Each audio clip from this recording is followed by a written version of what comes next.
You may be seated. I'd like to welcome you to Madelynn Marecle's senior thesis and oral presentation today. I would be amiss if I didn't say the Sparks have invited you to eat ice cream over at Discovery afterwards. If you'd like to come, everyone's invited. And Madelynn has been my Algebra 2 senior project leader in the classroom this year, and she's done an outstanding job. I first got to know Madelynn when she was an 8th grader in my Algebra 1 class, and I remember having a few conversations with her that year, and I tell people a lot that she's one of the few students that I know, beyond a shadow of a doubt, read every lesson before she came to class. And about halfway through the year, I realized I just need to ask her what the lesson's about. Just an incredible student. I look forward to hearing what she has to say today, and I'd like to open in prayer. Father, thank you for this time. We thank you for Madelynn. I thank you for just the amazing person that she is in you, and I pray that you would speak through her, allow her to be herself today, and enjoy this time. We thank you for everyone that's come to watch and attend, and I pray that it would be a blessing to all. We pray this in Christ's name. Amen.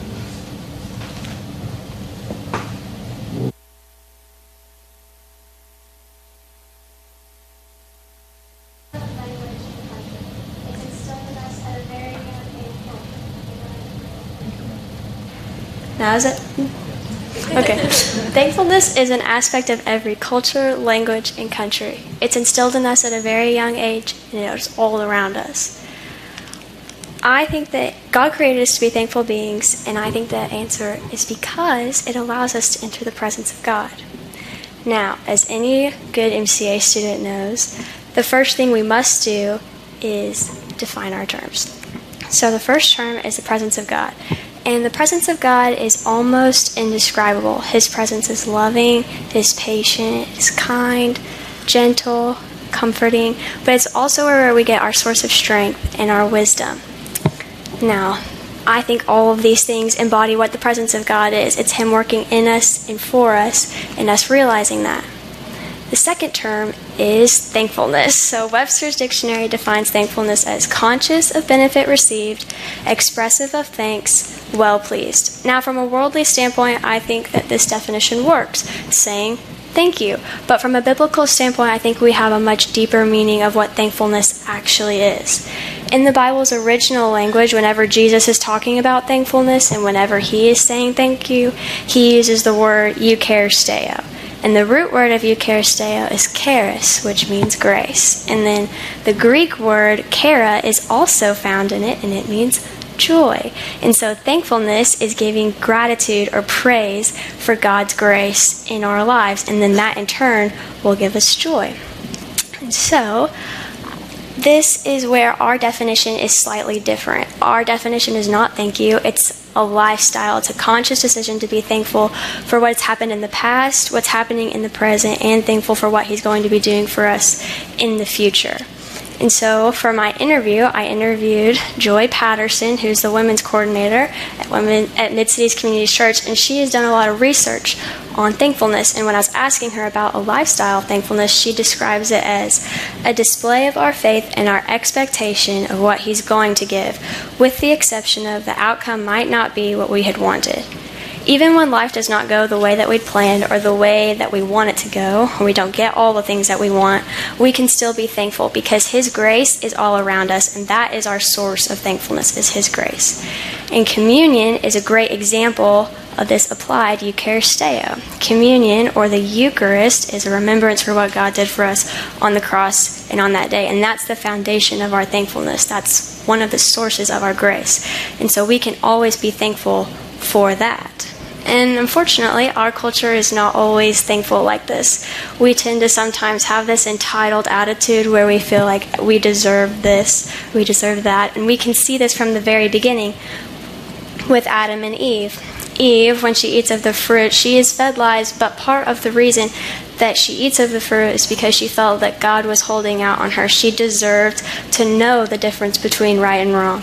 And so she eats, and then we have sin. But we were not created to be entitled, and we're entitled. Everything is about us and on us, and we begin to complain, and we feel deserving of everything. I deserve a better job, a better house, better salary, or this person works just as hard as I do. I deserve all the things that they have.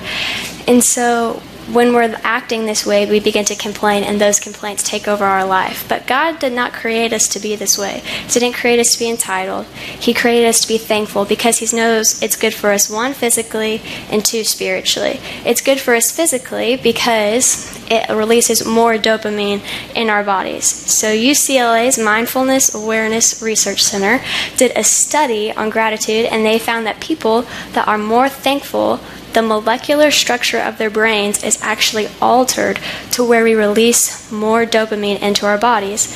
And dopamine causes us to be healthier and happier people. And so physically, thankfulness is good for us. And then spiritually, it's good for us because it allows us to enter the presence of God. So how does thankfulness help us do that? Well, the first way is through obedience. When we're walking in obedience with God and listening to what He's calling us to do, then we will be in His presence. Colossians 2:6-7 declares, "So then, just as you received Christ Jesus as Lord, continue to live your lives in Him, rooted and built up in Him, strengthened in the faith as you were taught, and overflowing with thankfulness." 1 Thessalonians 5:16-18 adds, "Rejoice always, pray continually, give thanks in all circumstances, for this is God's will for you in Christ Jesus." In both of these verses, God commands us to be thankful. He wants us to be thankful because He knows when we're walking in Him and listening to what He has to say and following that, we will be in His presence, which is where we were created to be.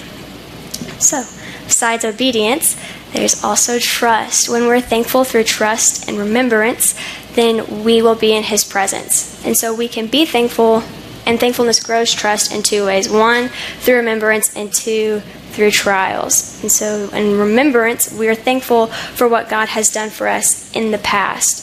And we can apply that to the trials that we're going through in the present. We can see an example of this in 2 Chronicles 20 with Jehoshaphat. He's the leader of the Israelites, and there are three major armies coming against them: the Moabites, the Ammonites, and the Meunites, and all three of these armies are coming against them. And Jehoshaphat becomes afraid because all of the people are looking towards him to come up with a decision, and he doesn't really know quite what to do, and he becomes afraid. And so he goes to the Lord in prayer, and he starts his prayer with remembrance for what God has done for them in the past, and praise for what God has done for them in the past. And as he's being thankful for what God has done for him in the past, he starts to realize God's love for me, I can be thankful for that in the future, in this present trial that I'm in. And I can be thankful for how He's going to use this circumstance, and I can be thankful that He has a plan for my life, and so I don't have to be afraid because the Lord has got me. And in this prayer is where we get the verse, "Give thanks to the Lord, for His steadfast love endures forever." So we can apply what Jehoshaphat did in his trial to how we do it in ours.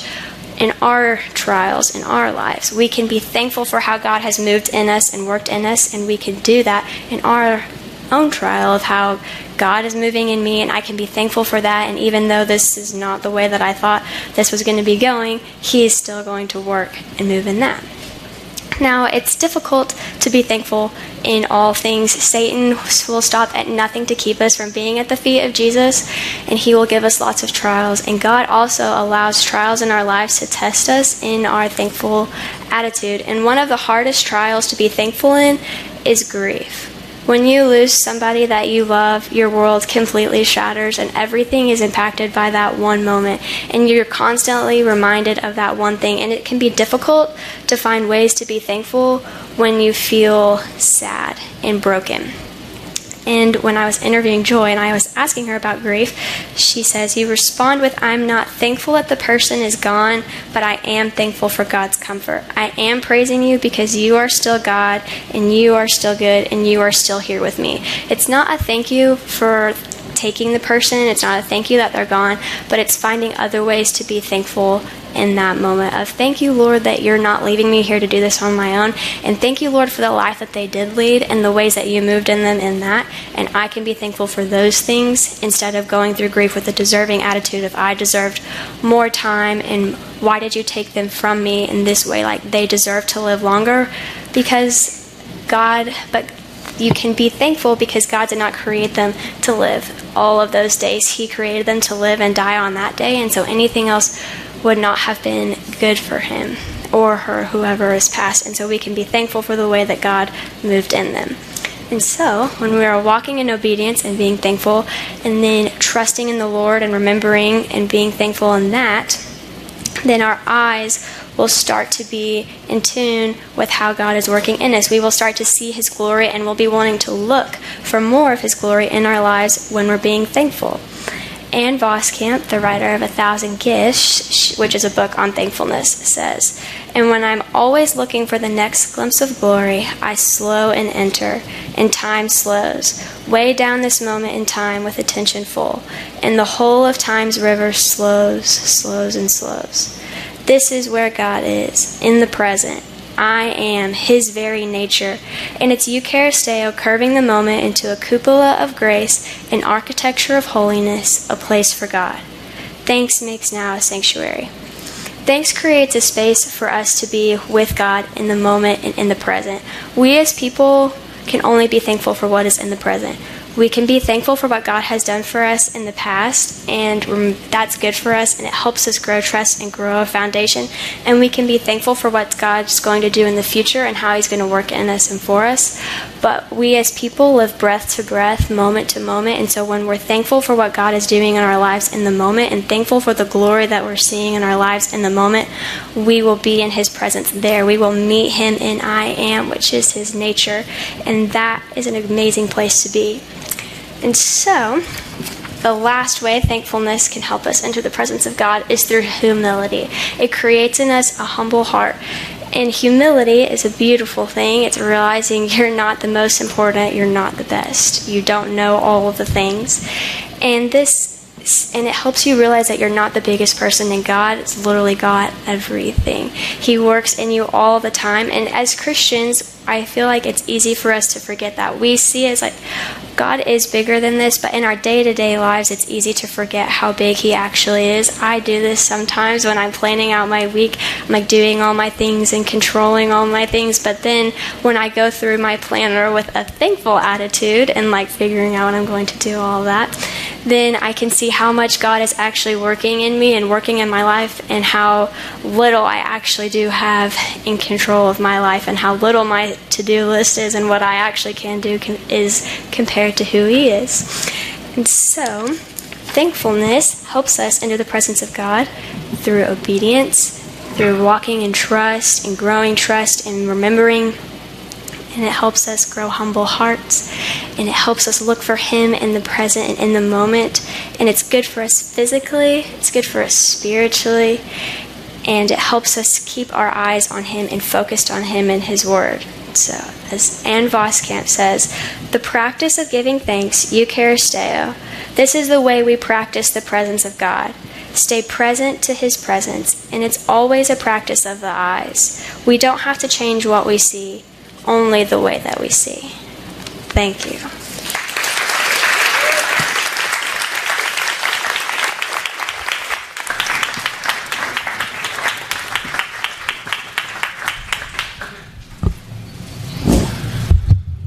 Thanks, Madelynn. You're welcome. So, Madelynn, the question is, what are your plans for next year? They're on my boots right now. I'm going to Texas A&M University, obviously. And I'm going to be studying biology, and then hopefully after that, go to optometry school and be an eye doctor. That's great.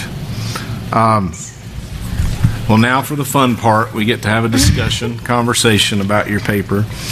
And I wanted to kind of bring up something John will remember from years ago, but there's this idea of C.S. Lewis has about Shadowlands, and that we live in a Shadowland here, but it's just a representative of the real world, which is spiritual, heavenly world. And so a lot of C.S. Lewis writings are about that. And so when you describe, there's this study that shows that we're physically more healthy when we're thankful. And it shows that it releases more dopamine in the brain and all these physical characteristics. And then you talk in your paper how spiritually we become more healthy because we're thankful. And it seems like thankfulness is one of these pillars or foundations that allows us to get into the presence of God or experience these other things. So I wanted to know if I could give you some math equations or math terms, and you tell me how that could impact your life spiritually. Okay? So in this physical world, you've studied math for a number of years here at MCA. Yeah. And so this year in Algebra 2, we went over a few different things. Maybe the first of the year we were reviewing Algebra 1, and one of the things is order of operations, that when you're doing an equation, you got to do it in a specific order. Right. So could you maybe explain how that might impact us in our spiritual life, knowing what order to do things in?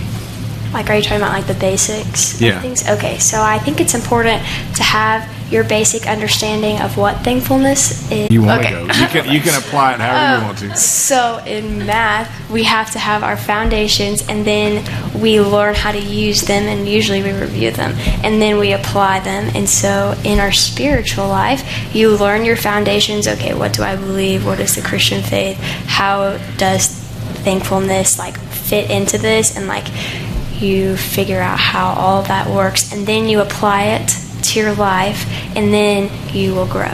Okay. What about like exponents in math? How could that be viewed in spiritual life? How does that happen exponentially in spirituality? So when you have your basics, you can apply the growth and the application, and you'll grow exponentially in your faith. Okay. Now, can you affect other people? I mean, yes, exponents can affect multiple things. In a parenthesis. Okay. Where are my algebra kids? Y'all know. If you have several terms, you can apply the one thing to all the terms if they're in the parentheses. So in our spiritual Christian parentheses, we have all the parts of our life. And if we apply thankfulness to all parts of those lives, then we will grow spiritually exponentially. Okay. What about like, could you explain what the quadratic equation is to the audience? What are we talking about when we bring that term up? The quadratic equation is for parabolas. Okay. What's a parabola? A parabola, it's like a U. Okay. It's like this, up and down like a rainbow, and it increases and then decreases, and there's like a vertex, which is the point of change of direction.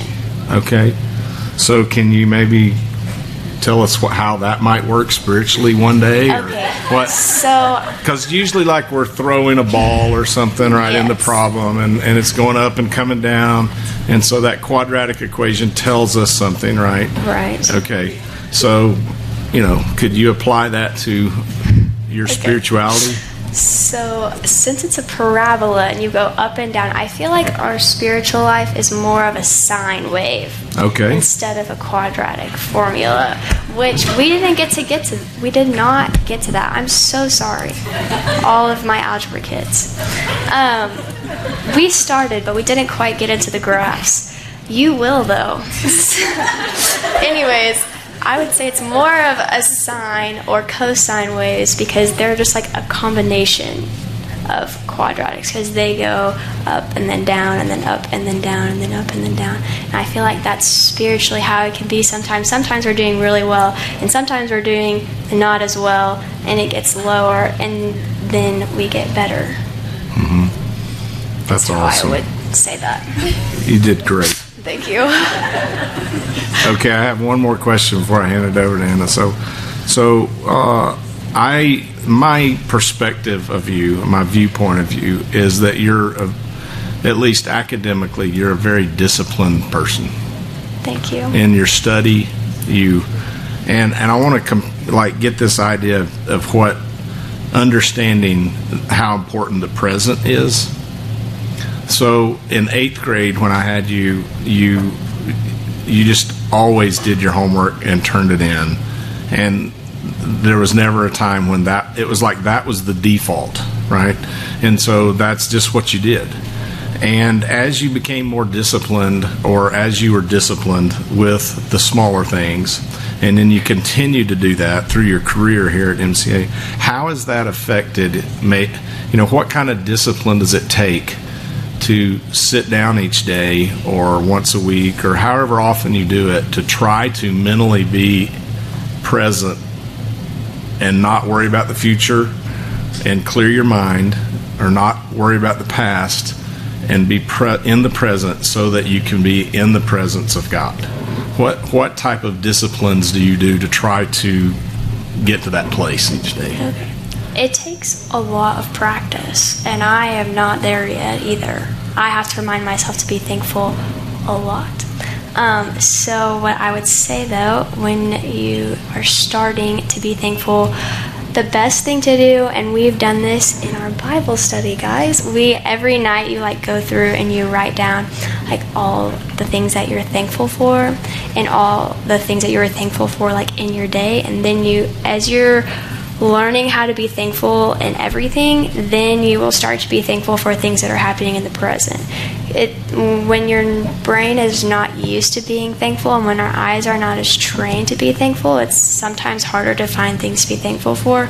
But as you do that and have a practice of doing it, and you can set a reminder on your phone if you forget, or get a thankful accountability partner, and then you can go through and write down every night things that you're thankful for, and then you'll see in the middle of your day and when you're doing things, you'll just have a reaction of thankfulness instead of just a normal reaction, if that makes sense. Yeah. Do you think there's a correlation between that and the fact that, I've seen you do math. I haven't been in a Great Books class with you, or I haven't been in other classes, but I've seen you do things on the board to where you just see things, right?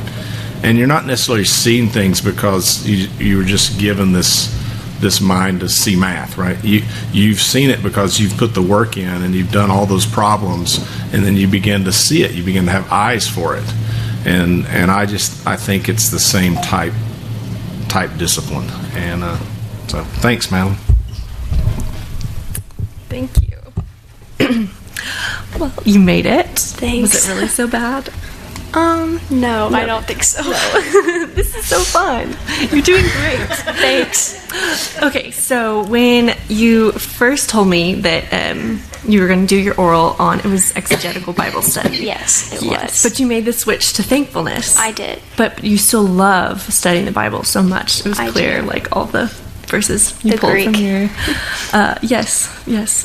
the Greek. So were you still able to use the tools that you learned from your exegetical Bible study? Yes, I did. I used them in my paper and my speech. In the definition part, I used it for the eucharisteo on defining that, and I did it with that word. I took the root words.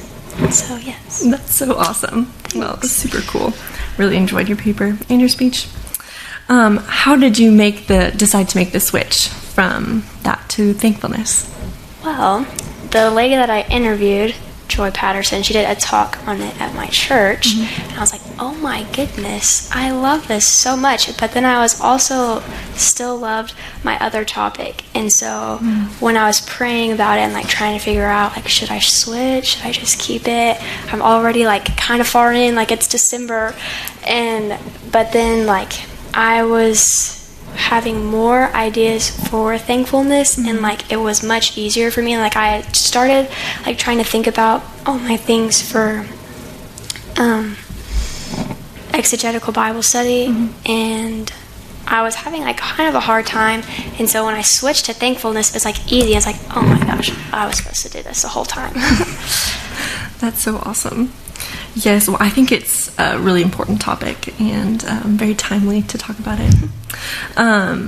So what happens to us when we don't live a life that is marked by thankfulness? It is usually a life of being more self-centered and entitled and deserving. And when we're not thankful, we sometimes fall into the victim side of things, of where it's all about me and I am not like, everything is affecting me, and you're not like seeing how you could be thankful for like in a situation, and you are wishing it had gone one way when instead like God was working it for another way, but you completely missed it because you're focused on yourself and like the victim part of yourself. And so I think that is how your life would be, and it would be a lot less of God's glory in your life because you wouldn't be looking for it, and that would be sad. That would be sad. Yeah. Yeah, so it opens you up to see how he's working in your life. That's so important. So when you, in your life, have gone through seasons where or what are some times in your life where you've gone through seasons that you haven't been thankful but had to encourage yourself to like move out of that, or what has been the catalyst for you to get out of that season of like feeling maybe bitter or like you're a victim? Well, actually, my oral. I was not thankful to do my oral. I was very scared. And you're killing it. Like, you're doing so good. So I did not want to do it, and I talked to Miss McQueen about it, and she knows. And you know also that I did not really want to do it. I was not being thankful for being able to talk in front of all of y'all people. But as I was like doing it, and I was doing what you said, being disciplined in my thankfulness, like I realized I was like, I can be thankful because all of these people love me, and I can be thankful that I get to talk about something that I like, and I can be thankful that I'm not doing it alone, and I've learned a lot, so I can be thankful for that. That's awesome. How are you planning to like apply this in future scenarios? Because I mean, life is not going to be easy all the time, and you know that. Yes. So how are you going to use this experience to encourage you when times are tough down the road? I'm hoping that my eyes will be more trained to see things thankfully. Now that I'm working on it and I'm focused on it a lot, that when I will keep doing that, and so in the future my eyes will be more trained to it, so hopefully it will be more of a thankful reaction instead of a normal reaction. Cool. Thanks. You know, you're pretty good at this. How have you been trying to do this, waiting all your life to be a tutor? I've been waiting all my life. Okay, well, I'm impressed. All right, well, I'm John Snell. I'm Madelynn's calculus teacher. I have the privilege to teach her in calculus, or actually learn from her in That's calculus. You would be surprised how much it's true. So, when I heard you were doing your paper on thankfulness, I thought to myself, well, what is it about you that makes you choose that topic? And here's why. See, I wrote down some words to describe you based on my limited experience in calculus. I don't see you, but only in that context. So I wrote down joy, I wrote down humor, I wrote down wit, I wrote down zeal, patience, discipline, curiosity. You could have done your oral on any of those. You chose thankfulness. So why that? Why is this? If you had to say who you are, you're going to describe yourself to the audience. Who am I? Oh. That's scary, right? Yeah. Who are you, and how does thankfulness fit into that? Is this just the characteristic that you describes you and that's why you chose it, or is it just another one of these aspects of you? Who are you? Well, I picked thankfulness because I think all of your godly character traits can stem from being thankful, because when you're being thankful, you'll be in his presence, and when we're in his presence, we will start to obtain all of the fruit that he has given us, and all of those traits that you said about me, which are very sweet. Those things will stem from being thankful and being in His presence. And so with thankfulness comes trust, and then through trust you can turn to joy. So you'd say thankfulness is the key to all these other things. I would say so. Okay. What makes you tick? Well... What motivates you? Oh, okay. Well... But same question. Yes. Or answer it differently. I don't like being lazy, so that motivates me sometimes. I like to be productive. And I'm motivated by, obviously Jesus. I'm motivated by that. I love, doing, my Bible study in the morning. And so I would say I'm motivated by that also. Okay. Anything else? That makes me motivated? Yeah, what drives you? Well, I like to be with people a lot. I'm very extroverted.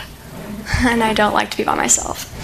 And I love, relationships and connecting with people through anything. I like talking, but I also like listening. I think there's value in both. Okay. Well, reading through your paper was very convicting for me. This is like Miss Thankfulness meets Eeyore. Oh. So I don't think you're Eeyore at all. Well, I don't show it, but I go into some dark places, and I get to where I'm not thankful. So this has been a joy to have you in class and just to read your paper and find out that this is so important to you. You went and searched biblical words, and then you used the word entitled. That's not a biblical word. It is not. Well, But you got it. You got the idea from somewhere. Yes. So what would be the biblical word for entitled? The biblical word for entitled? I don't know, selfish maybe? Okay. I don't know if I would say not pride, but kind of self-centered, if that makes sense. Okay. Which describes Eve, right? Yes. In some ways, not all of the ways. Okay. Any other people in the Bible that describes? Of being entitled? Yeah. She's just one example. Yes. I can't remember who it is. I think it's... maybe it's Habakkuk. I'm not sure. He's a king in the Bible, and he likes the power. And he asks God for 15 more years of life. And then in those 15 years, he has a son, and that son becomes king, and he's the worst king ever, and Israel has so much persecution under him. And so I feel in his time, he was not ready to leave because he didn't want to leave the power that he had on the throne, and he wanted to be alive, and he wanted to have a son, which in having a son, that was not a bad desire, but it was bad in that he asked God for more time than what he was probably given. And so in that we can see how he was kind of being entitled in that way. Okay. And from that stemmed a lot of not good things. Okay, so entitled means selfish, prideful.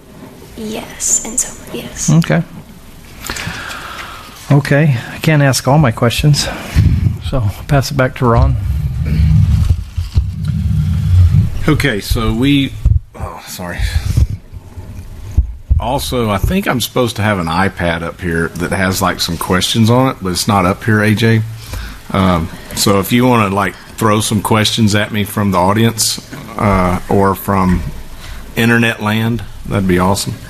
No, it's AJ. Oh, here we go. Thank you. I'm sure I was supposed to grab that or something off the... It's okay. It's not that big a deal. I forgot to turn this thing on, so... Okay, I'm going to look at this and pick a question from here. Okay, I'm going to skip that one.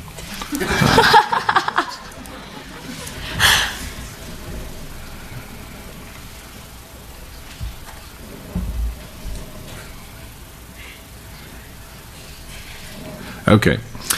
So this comes from one of the smartest people I know, Mr. Priya. He says, is it fake or insincere to be thankful for difficulty? Is it ever okay to be angry when things are difficult? Yes, there can be righteous anger, I think. And you can also be thankful at the same time.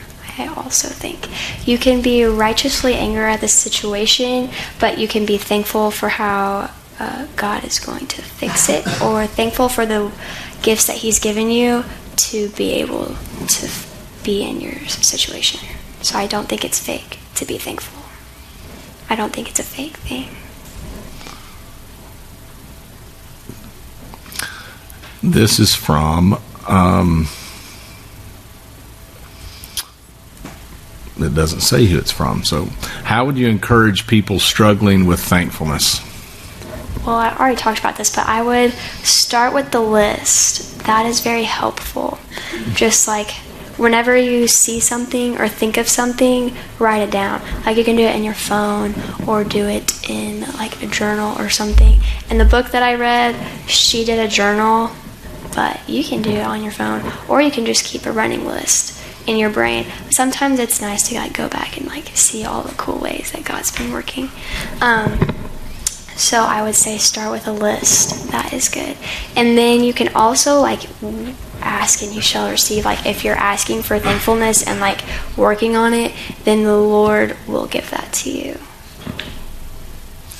So we talked about this a little bit as we met each week. But can you tell me, how do you transition from it being a list, because it seems like something concrete that we can go, I'm thankful for this water, it's so good, or I'm thankful for whatever it is in our life, and it's almost like we're a child, we're a kid, and we're having to learn how to be thankful for things that we can see. And then how do you transition from that to it being a lifestyle, like you talk about in your paper, or just an attitude, as you put in your title? What do you think are some of the keys for transitioning from the first steps to a more mature thankfulness of attitude? I think it just is like a heart thing that happens. I don't know if you there's certain ways you should be having a thankful attitude by now. Your list is too long. I think it just slowly happens over time, and then eventually it's just more of your eyes just see it. And so I don't know if there's a thing that's when you hit this, then your life is thankful. And I think that you can go backwards. It's a choice to be thankful, and it's a choice to always work at that. And so I think you can also work backwards. So sometimes you have to go back to the list and then it'll get better. And so there's not something that's from now on you will have a thankful attitude, because you can go backwards also. And these things that maybe challenge you here, do you think they prepare you for the future? Do you think learning how to be thankful in spite of having to do a senior oral in front of all these people, do you think that prepares you do you think God puts those into your path so that you can face bigger things in the future? Yes, I think it is very beneficial to be you are thankful in the small things, so then you can be thankful in the big things. You do that in everything. You learn all the basics and the small stuff. You do it in the small stuff, and then when it gets time for the big stuff, you're ready because you've been working on it. Right. And so I know, you're getting ready to go to A&M, right? Yes. And so it's going to be difficult during football season at times, right? Because there's certain things that you really want to happen, like a national championship. That is true. And then still being thankful in spite of that, not getting a national championship would probably be, that's going to, God is helping you with that.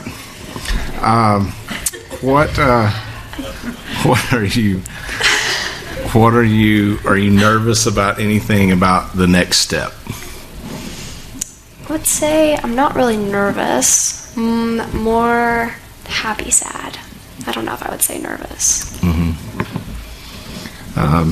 Okay, a whole different line of questioning. Okay. So, when I had you in 8th grade, I remember pulling you aside and saying, Madelynn, you need to do MH projects. Oh. Right. Yes, I do remember this. Yeah, and I kept you after class, and then I'd had you in class a couple of months, and I'm like, man, this person's amazing. You need to do some MH projects, and you very matter of factly, the way that you do things, just say, I'm not interested in doing it. And I'm like, well, why not? And you didn't really necessarily have a reason. You just already made up in your mind, and you seem to make up in your mind what you want to do and then go do it, right? What changed or what happened to where then you began doing MH projects? Because I didn't have you as a student in any other classes. And that is true. I don't really know why I decided to. Well, one, I wanted to graduate with honors. Okay. And then I didn't do them, and I feel bad I'm going to throw him under the bus. Aunt Jenny knows. Joshua did MHs, and he told me it was not helpful. Yeah. And so I listened to Joshua, but I think they are helpful. Sorry, Joshua. So I did them in my freshman year. I've done them all of my years since my freshman year. Yeah. And I think they're fun for the most part. Sometimes it gets stressful, but... Right. So tell me quickly, tell me something else, because I've only had you for math. What a character if you can pick out a character that you think has overcome some trial in literature that exhibits your paper, that there's a trial, but then they come out on the other end thankful, and their perspective is either it's like a miracle or something's happened that's not the way they should feel. That they are now thankful, even though they've gone through this serious trial. Are there anything from literature and on your reading that you can share about that? At MCA or just really any time? Yeah. Oh, okay. Maybe a character that inspires you. Okay. Cornelia from The Audacious Escapades of the Somerset Sisters. Okay, whoa. I love that book. She has not a great attitude on life. She's named after a street. Her name is Cornelia Street. And her mom is a pianist, and she's very bitter towards her mom because she feels like her mom doesn't pay attention to her and only plays the piano. And then this lady moves in next door, and I don't remember what her name is, but this lady has traveled the world with her sisters and tells her all the stories and all the things that she's learned. And by the end of the book, Cornelia her friend that moves in next door tells her you've got to work on your relationship with your mom. The best adventures that you have are with your family and with your people, and so you don't need to be bitter towards your mom for I'm sure she's doing this so she can be providing for you. And so then Cornelia goes and she has a talk with her mom, and her mom just doesn't even know that she was feeling like this the entire time. And so she becomes more thankful by the end, and then her and her mom are great, and they go on trips, piano trips together. How many? A lot of people here don't know that you read quite a bit. Yes, I read a lot in the summer. How many books do you think you've read in your life? Of my life? Yeah. Okay, well. Should I say this year? Let's see. In this last summer, I read 30 books. And then in the year, I read 50 because I read less during school. Mm-hmm. Okay. So I don't know how many books I've read in my life. I usually keep track, but then I'm sure you do. have a list that I have of all the books that I've read from ninth grade, and I have stuff by them of like, you should recommend this to this person because they would love this book. So a lot of books. Okay, you have a list of all these books that you've read since ninth grade. Yes, in my shelf in my room. Okay. It's in a journal. It's turquoise.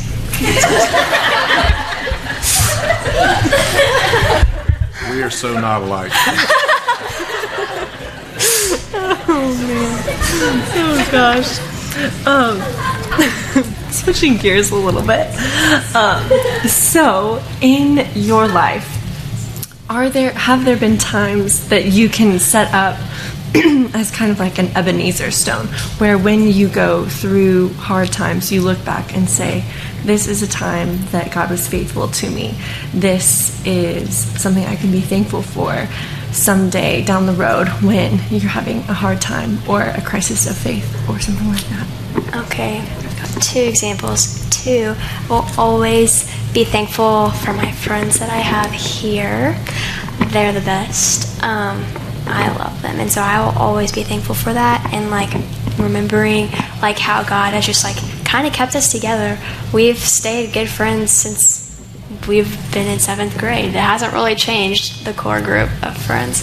So I would say that. And then my second thing is OB camp, which was very difficult in a lot of ways, but that one for sure I can be thankful for that and how he moved in that. And like you can just see, like, as if you don't know what OB camp is, it is for at-risk children, and they go through a lot of stuff, and it's kind of heavy because they don't have great lives, and so that is really cool to just like watch Jesus move in that week and like how happy they are, and it's cool. So that's for sure.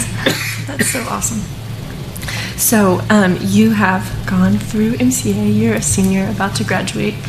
Big congratulations. Thank you. How would you encourage younger classmen to fight the temptation for entitlement that could lead from not being thankful? Yes. Okay. Realizing there's a lot more in life besides yourself and the like things that you feel like are going on in your life that seem really big and like scary. Let's see. Sophomore, junior orals. It's not that big a deal. Don't. Y'all do great. Y'all already did them, so you did do great. But like stuff like that, and then like when you're in junior high, like things seem so big, but just realizing that there's a lot more out there that's not in this like one situation, and like God has put you in the place of like where he wants you to be, and so just to be thankful for that in the moment, I would say. That's awesome. Thanks. So, I was impressed that when you gave your talk, it wasn't like your paper at all. Okay. Is that good? No, that's really good. Okay. So I was all ready to ask some questions about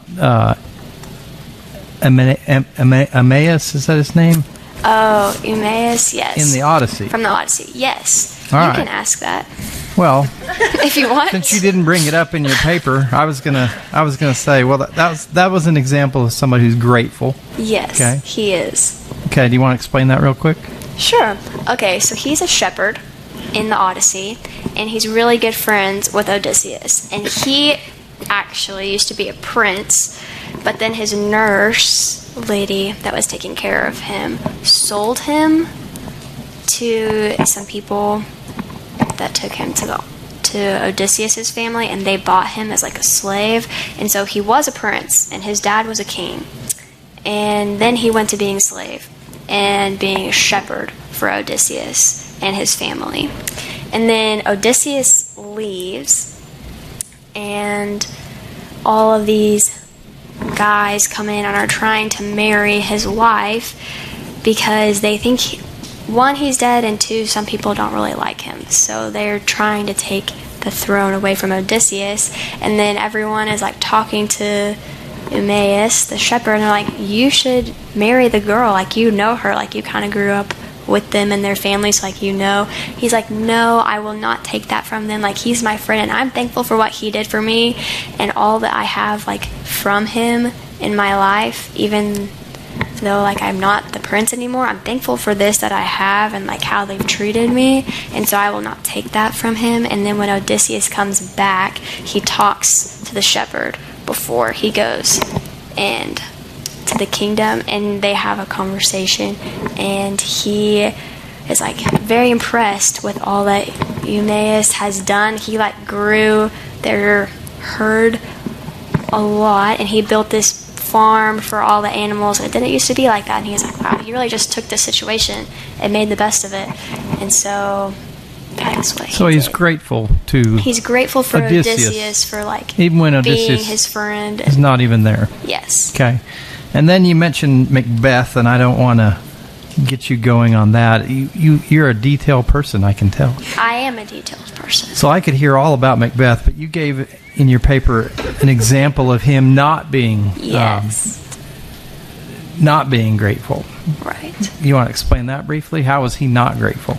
He was. What did that do to him? Oh, it caused a lot of terrible things. Pretty much everybody dies. It's a Shakespeare play, so I mean. But anyways, they all die because he feels like he deserves this throne and he deserves it now. He's given this like prophecy of you'll be king, and so he like tries to take it now and feels like, oh, he needs it now. And then he gets paranoid because everybody's like trying to be like, whoa, this is not the time, and he feels like he deserves it now, and his wife convinces him to do it now, but she ends up dying too. So they all just die, and he gets really sad and depressed, and then he kills himself. So okay. All right, so then in your paper you mentioned biblical characters a lot. Jehoshaphat you mentioned. Yes. So the question I'm going to get to is different than Ron got to. Ron asked you to find other examples from literature. How about real life? You know, you didn't really reference in your paper anybody from real life that demonstrates thankfulness. Okay. I would say you, actually. Oh, Eeyore. I don't think you're Eeyore. Okay, well, I do a good job of hiding lots in calculus, besides calculus. But lots of calculus. I would say you, because you come back and you are trying to always teach us about the squishy thing in the corner. Yeah. And you are teaching us that there's a lot in life besides all the things that we're doing now, and that we need to go and see God's glory and to go on these trips and be thankful for everything that He's created. So I would say you. Okay, but that breaks the rules that we talked about in calculus. I forgot. So, anybody else? Okay. Like sports, movies, Hollywood, maybe someone around here, a tutor. Okay. Besides me. All right. I'm sorry. I forgot the rules. Yeah, the rules, you can't talk about me. Yeah, I know. I forgot. I have to remain a mystery so that kids will be fearful next year if they get to know who I am. They won't take my class. Okay. They'll take advantage of me. These things I fear. Okay. People. Parents, obviously. My mom is a very thankful person, and so is my aunt. They're very similar. They are thankful for everything, and my mom always likes to say, yay God, after all of these things, which I think is a form of thankfulness. Praise and thankfulness are kind of one and the same, I would say. Right. And so anytime she's like doing stuff, or she's like going through these things, she'll like find something and she's just like, yay God. So okay, so that's an inspiration for you, your mom. Okay, all right, good, thanks. You're welcome. All right.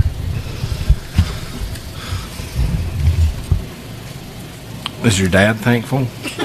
Yes, sometimes.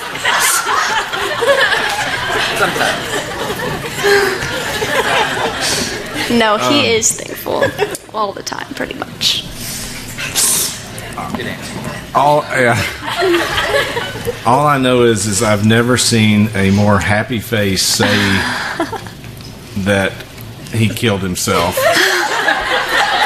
It wasn't supposed to be happy. It was supposed to be like bad. And if anybody ever needs to give me bad news, I need you to come tell me. Because you just do it with such a smile on your face. So, okay, Madelynn, this has been fun, and now you have an opportunity to ask us a question, or more than one question, whatever you have planned. Okay, well, my question is about ice cream. If you couldn't have guessed. And I might get some comments about this later from my family. Because there's two parts to this question. The first one is, what is your favorite flavor of ice cream, and in what brand? Because it's very crucial, the brand. Because Bluebell is superior, but this is where I might lose some family members. There are certain flavors that other ice cream brands do better. So I need to know in what brand you like it the best. That is my question. Okay, I'll go first because I'm an expert at this subject. And it might be the first time I've ever been the expert at something on this panel in all these years. Chocolate and Bluebell. Okay, that's a good one. I agree. That is a good one. I'm actually going to have to say Tillamook Mudslide is the best. Okay, see, that is one of the brands that there's the rare exception. And only in some flavors. Yes. But that's a good one. I love that one. It's great. All right, Creamy Creations. Oh. And I know that's so disappointing, but the mint chocolate chip in Creamy Creations is better than the other flavors. Really? That flavor in the other brands. Ow. Okay. Ron's nodding at me like I need to do something. Tell me. You can come prayer for us. I get to close in prayer. Okay. Well, I usually used to end these things by pronouncing over the student, just how I used to know the students because I used to teach them since 7th grade. So I've only taught Madelynn in one class. But, Madelynn, you are just an excellent student. You're an excellent example of a young woman that's respectful, thankful. And it's just really a joy to have you in my class. And I'm sure you've been a real blessing to MCA. And you will be missed around here. You'll be missed by me in my class.